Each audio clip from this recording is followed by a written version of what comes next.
période des questions. Senator Housakos. My question is for the government leader in the Senate, Senator Gold. Canadians across the country are embracing a renewed sense of national pride, with many choosing to display symbols of patriotism like the Canadian flag at home, in their communities, online. In that spirit, can the government confirm whether there are any policies or directives that prevent federal public servants or employees of Crown corporations from displaying modest patriotic symbols such as a Canadian flag or a lapel pin at their workplaces? Senator Gold. Well, thank you for your question and for underlining the pride that all of us feel in this country and the resolve that all of us feel in this country to stand together in the face of the very challenging times that we find ourselves in this world, and indeed the world is going through. I am not aware of the specific policies in federal departments with regards to what can and cannot be worn. I will certainly make inquiries of the relevant minister or ministers so that I can be better acquainted with such matters. Senator Housakos. Senator Gold, in times when our sovereignty, of course, is being under attack, national unity and pride should be celebrated, I think, and off the rooftops. It would be deeply unfortunate if government workplaces were an exception to that. So thank you for getting that answer, because I think it's important the Carney government commit to ensure that patriotic expression in federal workplaces is respected and even encouraged by our government. Senator Gold. You're very welcome. Senator Martin. Senator Gold, for too long, the Korean War had been called the Forgotten War. But thanks to the efforts of the late Greg Thompson, Minister of Veterans Affairs, in 2008, he was able to bring our veterans into the eligibility criteria to receive benefits along with World War I and II veterans. And of course, in 2013, we enacted the Korean War Veterans Day Act. So the Korean War is forgotten no more. Yet, leader, given the Korean War is Canada's third bloodiest war, and this year is the start of the historic 75th anniversary of the Korean War years, why was there no mention of the Korean War in the recent speech from the throne? Will the Prime Minister correct this serious omission and apologize to our veterans for forgetting them in the throne speech? Senator Gold. Well, thank you. This government, this chamber, and I think all Canadians are grateful to all of those who served, who fought, and who sacrificed themselves in our wars, in the wars that we fought to defend freedom and justice abroad. Indeed, this is not the forgotten war. And, a throne speech sets out the government priorities for action looking forward. This was the throne speech of a new government, and I can assure this chamber that any omissions in that throne speech, whether in recognition of the honor of those who served and sacrificed in the Korean War, or many other things, did not reflect an ignoring of or indifference to the heroic sacrifices that our fellow Canadians made. Senator Martin. Well, honoring our veterans requires more than words, but those words are important. But it demands meaningful action and a steadfast commitment. As the number of Korean War veterans continues to diminish with each passing year, it becomes even more urgent that we act now. So what concrete steps will the government take to ensure the 75th anniversary of the Korean War is properly recognized and their legacy is preserved through national commemorations, education, and support for their well-being? Hear, hear. Senator Gold. Well, thank you, Senator, for your question. I will certainly raise this with the minister, and I will encourage the minister to work, as I expect ministers would, with members of the Korean diaspora community in our country. And I invite you to talk to me here if you would be willing to be of help in that regard. Senator Kutcher. Thank you, Speaker. Senator Gold, as we all know, this week President Trump denied Ukraine 20,000 previously purchased ground-to-air defense missiles. This particularly brutal coercive act demonstrates the need for a different support for Ukraine by Canada and our allies. The Sky Shield initiative can provide innocent Ukrainian children the protection they need. What is Canada doing to promote this option with our allies, and is Canada going to take a leadership role in Sky Shield? Senator Gold. Well, thank you for your question and for, again, your advocacy and attention to this important issue. I will repeat Canada's unwavering commitment to the Ukraine and its defense against an unjust war. I will repeat as well that the Prime Minister invited Prime Minister Zelensky to the G7, and that the government has been working with its counterparts in the G7 in efforts to strengthen our support and our allies' support for the Ukraine. And I would also underline the heroic and innovative ways in which the Ukrainian people and government have responded to the aggression through a number of ways. This is an important issue, and it remains top of mind for the Government of Canada. Senator Kutcher. Senator Gold, Canada previously contributed about $120 million to the Danish model. Many other nations are also contributing to this highly successful approach. How much will Canada be donating in the next 6 months to this initiative? And if you don't have the answer now, and I don't expect you to have the answer now, would you ask the Minister to answer that question for us, please, and also ask the Minister to answer the question about Sky Shield? Senator Gold. Well, I'll certainly raise it with the Minister, and as you understood and understand, I cannot speculate on future funding, but I do note that just last week at the NATO Defense Ministers meeting, the Minister of Defense announced that Canada is providing over $35 million in military assistance to Ukraine, and I certainly will raise the issue. Senator Senior.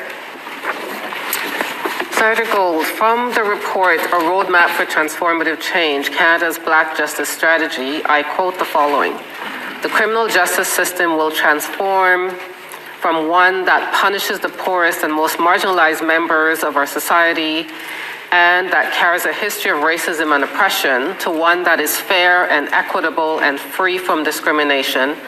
In other words, a justice system that is truly just." Senator Gold, I dare say many of us in the Black and Indigenous communities have been waiting for much too long for this transformation. When will the funding for the Black Justice Strategy be deployed to realize this transformation? Senator Gold. Well, thank you for your question. The government is very aware that this country continues to be challenged by anti-Black racism and systemic discrimination against Black people in Canada throughout many of our institutions, and is committed to building a justice system for all through the Black Justice Strategy to which you paid reference. Senator, I cannot speculate on future funding, but I do want to assure you and this chamber that the government is committed to continuing its work to implement Canada's Black Justice Strategy. A strategy and funding alone will not affect a transformation, but it'll be a necessary step in that important direction. Senator Senior.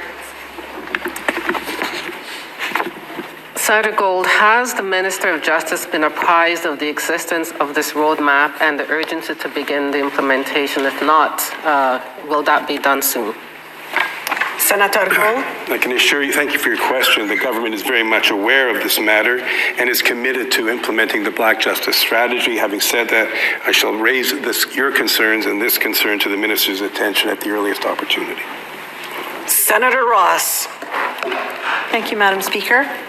Senator Gold, in the government's recently introduced Bill C-4, which is focused on affordability measures for Canadians like tax cuts and home ownership, there's an unrelated section which would shield federal political parties from provincial privacy laws. Not only does it shield federal political parties from beyond the scope of basically any privacy law in Canada, but it's retroactive for 25 years. The text of this section wasn't included in the Ways and Means motion, nor did the minister mention these changes to the Election Act when he spoke on this bill in the other other place on Friday. This is very concerning considering BC's Supreme Court ruled against the federal parties by saying they are subject to provincial privacy commissioners and their rulings in how they use Canadian data. My question is not on whether this section may be important or not, but why was it tacked onto an unrelated bill that has an urgency to pass? Why can't it be studied on its own merit?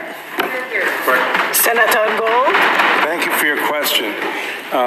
As you know, if the motion for which I gave notice passes, you will have the opportunity, we will all have the opportunity to ask both the minister and officials that very question. This is an important provision that is designed to build further trust in the democratic process. And if you, as I'm sure you have and your colleagues have, read the BC court decision and its admonition to the government to make this happen quickly, though they did not give us a timetable. And if you'll recall the debates in this chamber around the issue in a proposed amendment, it will go some distance to explaining why the government felt it was important to get this done at the reasonably earliest opportunity. And but more will and should be discussed and elaborated on when the minister is here. Senator Ross. Thank you, Madam Speaker. The last time changes to privacy requirements in the Election Acts went through were when they were tacked onto the BIA in 2023. And at that time, you said government would bring forward legislation to ensure a uniform approach, which resulted in Bill C-65, which died on the order paper. In fact, the Legal Committee also recommended a separate bill for this issue. Why didn't the government reintroduce that legislation rather than tacking it on to other unrelated measures? Senator Gold. Again, I encourage this question to be asked of the minister.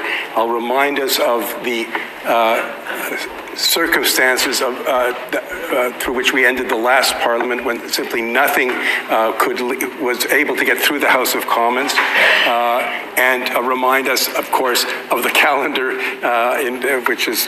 which I'm very aware, which we find ourselves now, and the priorities of this government to address the economic matters. But this will be before us in due course soon. Senatress Ankel. Senator Henkel. Thank you, Madam Speaker. Senator Gold, I rise for the first time in this chamber with emotion and gratitude to ask the government about an issue that is dear to me: the reservists in our Canadian Armed Forces. We forget all too often that they are the ones who are mobilized during climate disasters. They are the ones who lent a hand in residences for vulnerable individuals when COVID hit our communities hard. It goes without saying that the announcement of a significant increase in the national defense budget, which has been awaited for so long, is of course excellent news. But as honorary Lieutenant Colonel of the Régiment de Maisonneuve for several years now, I would like to know how much of the budget will actually go to the reserves. What resources, for example, will be allocated to equipment, training, and pay for reservists? And will that support be maintained? Senator Gold, thank you for the question. For your first question, I'm flattered that it was addressed to me. The government understands the importance of the reservists, whose main role is to increase and support the regular Canadian Armed Forces. Yesterday, this chamber authorized the Finance Committee, the National Finance Committee, to study supplementary estimates A for 2025-2026. One of the main line items there is $2.1 billion for accelerating the recruitment of new members for not only the armed forces but the reserve forces as well, to increase its capacity to offer training, to reinforce the support of existing members and retention, and improve healthcare services offered to members. Senator Henkel. Senator Gold, thank you for your answer. However, as a businesswoman, I've learned that investing without measuring results is a waste of time and money. We're talking here about Canadians' money. So, Do you have an assessment strategy that will make it possible to measure concrete results in a year or 2 years or more and determine whether these funds were used effectively and appropriately? Senator Gold, the government understands quite well the importance of assessing results and measuring results and does so regularly throughout the parliamentary financial cycle. Departmental reports are also published after every quarter, after every fiscal year, and are used throughout the fiscal year to compare the results obtained as well as forecasts in the corresponding departmental plans. Thank you, Madam Speaker. Senator Gold, last week Prime Minister Carney stated that he would not impose a pipeline project on a province that opposes it, insisting there must be full consensus among provinces before proceeding. But this is not just a political misstep, it's a constitutional contradiction. Section 9210C of the Constitution Act clearly grants the federal government jurisdiction over interprovincial infrastructure, including pipelines. This authority has been reaffirmed by both the BC Court of Appeal and the Supreme Court of Canada in the Trans Mountain Pipeline case. Even the Trudeau government previously upheld that jurisdiction by approving the TMX pipeline over British Columbia's objections. Senator Gold, can you explain why the Prime Minister is now undermining this clear and settled constitutional authority? How can we build a functioning national economy or develop our natural resources if any single province is effectively handed a veto over projects of national importance? Senator Gold. Thank you for your question. There is a difference between the powers that were set out in the Constitution Act 1867, how the powers have evolved and been interpreted by the courts, and the reality of cooperative federalism in the 21st century. The provinces own their resources. The federal government has areas of its jurisdiction. There is no contradiction here, Senator, with the greatest of respect. This Prime Minister respects the sovereign jurisdiction of the provinces. It respects the rights, inherent rights, recognized rights of Indigenous peoples. It recognizes the political fact that we need to work together out of respect for different governments exercising jurisdiction in their area. Constitutional powers notwithstanding, this government is committed to work together with provinces, territories, and Indigenous leaders for the betterment of all of Canadians. Senator McDonald. Well, we have to respect the federal authority in this country as well. Senator Gold, this concession arbitrarily hands provinces a power they do not constitutionally possess and sets a dangerous precedent for national unity and economic development. To paraphrase Pierre Trudeau, it is not the role of the Prime Minister to be a head waiter to the provinces. Will this government reaffirm its constitutional authority over interprovincial projects and commit to leading with the national interest in mind instead of appeasing narrow provincial politics at the expense of Canada's future? Senator Gold. With all the greatest respect, I just do not accept the premise, either the constitutional premise or the political premise of your question. This is not renouncing constitutional authority, it is exercising it in a respectful, and responsible way. Senator Marshall. Thank you very much, Madam Speaker. And my question is for Senator Gold, and it's on transparency and accountability.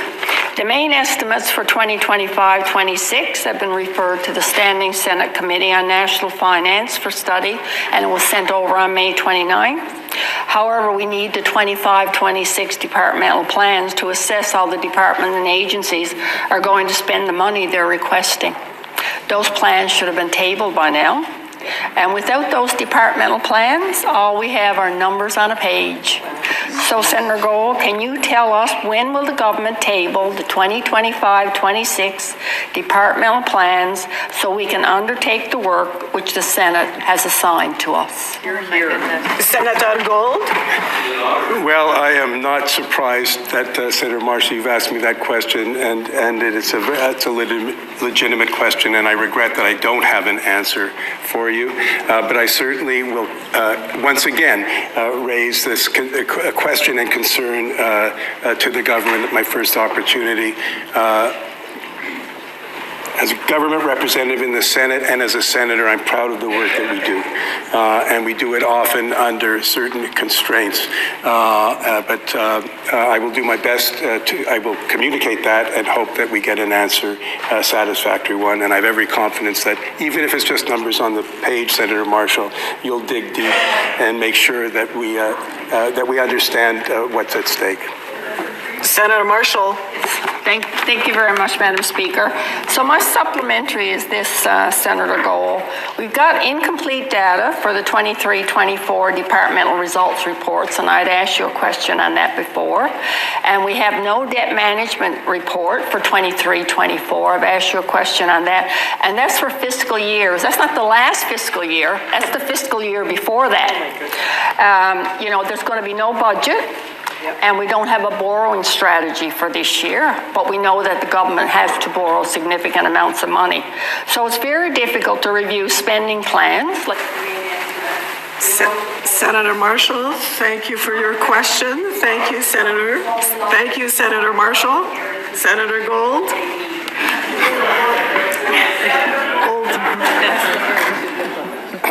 Senator Marshall, I understand the question, even though not everyone might have heard it. The fact is, this is a new government with an ambitious plan to address existential challenges to the way the world has operated and Canada's place in the world. And once again, I will communicate the concern to the minister and look forward to the study of this in this place. Senator Duncan. My question's also for the government representative in the Senate. Senator Gold, yesterday we saw the Auditor General's scathing report on registration under the Indian Act, including unacceptable long processing times and decision-makers' lack of training and knowledge to properly consider applications. Respecting the Auditor General's findings, what will Indigenous Services Canada do to improve the services to rightful registrants in light of the anticipated passage of Bill S2, and when will they do it? Senator Gold.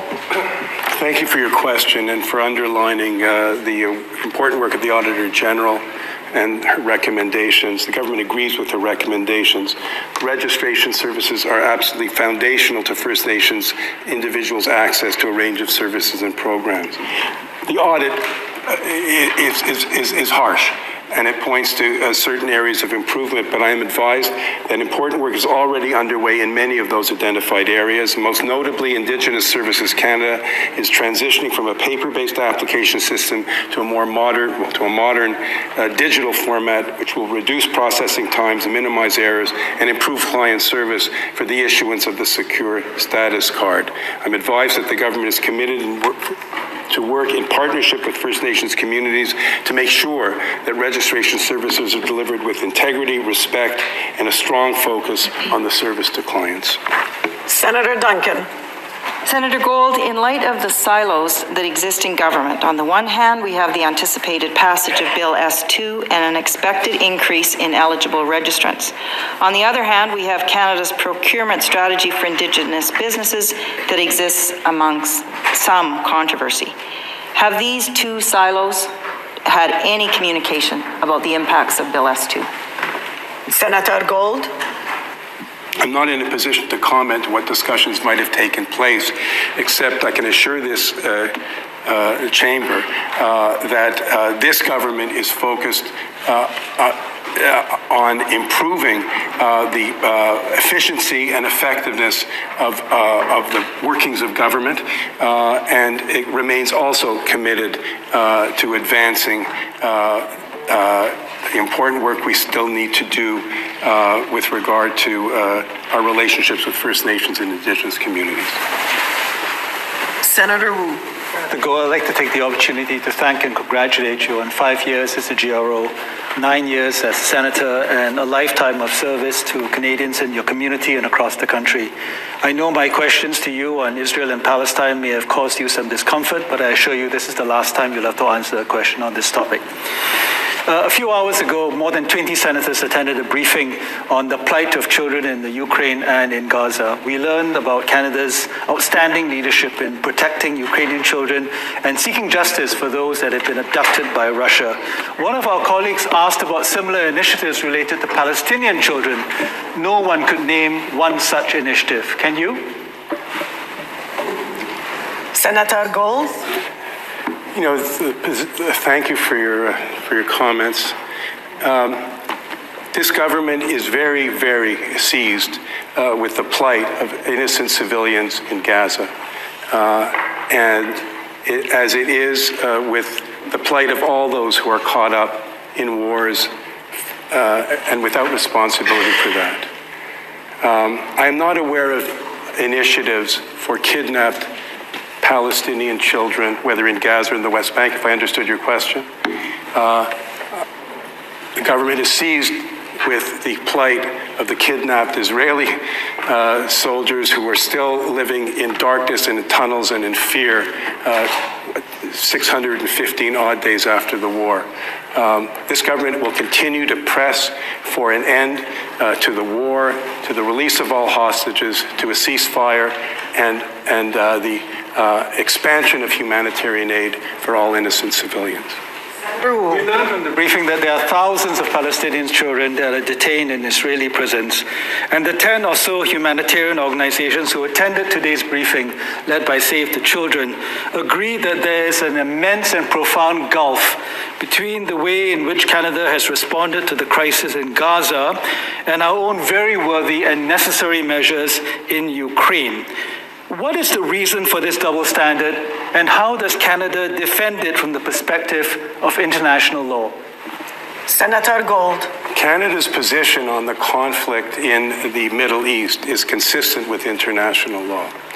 And I am not, and the government is of the view that there is no double standard at work.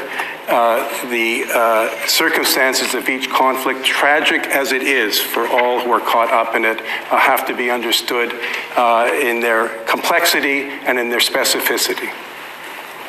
Senator Cardozo. Thank you, Madam Speaker. My question is for the government representative, and it's regarding the Canada Disability Benefit.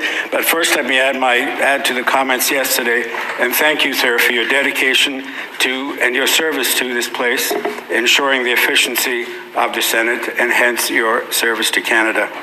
You will know that the process for applying for the disability benefit requires an expensive process and form from a medical practitioner, and for this, the government set aside some funding to access for applicants. But the process for accessing the money to file the forms is not functioning, while the benefit is supposed to start flowing as early as next month. Can you press upon the government the urgency of this matter of the application for individual Canadians? Senator Gold. The answer is yes. I mean, the government and the Prime Minister have been very clear that it is focused on ways of delivering programs as efficiently as possible. As colleagues would know, the Prime Minister has given to all ministers the task of identifying how their specific ministries can contribute to the government's priorities. And that includes making sure that the dollars spent on operations are done so effectively and efficiently. I will certainly bring this up with the minister at the earliest convenience. Senator Cardozo. Thank you, Senator Gold. If this benefit is not fully functional to all applicants by July, which it seems it may not be, could you ask the government to provide the payments to recipients retroactively to July for those who are not able to access the system in the following months? Senator Gold. I'll certainly add that to my to what I will bring to the minister's attention. Senator Batters. When Prime Minister Carney named his cabinet, he touted it as smaller and more efficient. He named 28 ministers, and they all have departments and extra pay and cars and drivers. Plus, he named 10 secretaries of state. They all get extra pay too, but recently you couldn't tell me how much, what they actually do, and whether they have departments and cars and drivers. But the wheels of the gravy train just keep spinning. Now this Liberal Prime Minister has named 1/3 of his backbench MPs as parliamentary secretaries, with extra pay of over $20,000 each to boot. Even secretaries of state have parliamentary secretaries. Prime Minister Carney has officially become the Oprah Winfrey of prime ministers. You get a car, and you get a car. How much is this Liberal Prime Minister's giveaway fever costing Canadian taxpayers? Senator Gold. That's a pretty good line, Senator Batters. You can always count on you for holding the government's feet to the fire. The parliamentary secretaries do an important job on behalf of the ministers that they support. They, in many cases, stand in for the minister when the minister may be otherwise engaged, and they're an important part of making any government and cabinet work in the best interests of Canadians. I do not have the dollar figure that you request, but I can assure you that this government is organized to deliver an effective and efficient government to Canadians, and will continue to work to that end. Senator Batters. Senator Gold, Saskatchewan is the only province without a full cabinet minister. We have one lone Secretary of State, and he does not sit at the cabinet table. So when the Carney Liberal government does not properly brief you to answer those questions, it's not fair to you, and it's not fair to the people of Saskatchewan who want answers. What are those Secretaries of State? Do they have their own departments and budgets? What is their salary? And do they get a car and driver? Senator Gold, time's a-ticking. We want answers now. Senator Gold. Yes, thank you. I will certainly ask those questions, and I am not in a position to answer them now, but I do imagine that those answers will be made public in due course. But in the meantime, in the time that remains, I will certainly make inquiries. Time for question period is expired, and just to remind colleagues,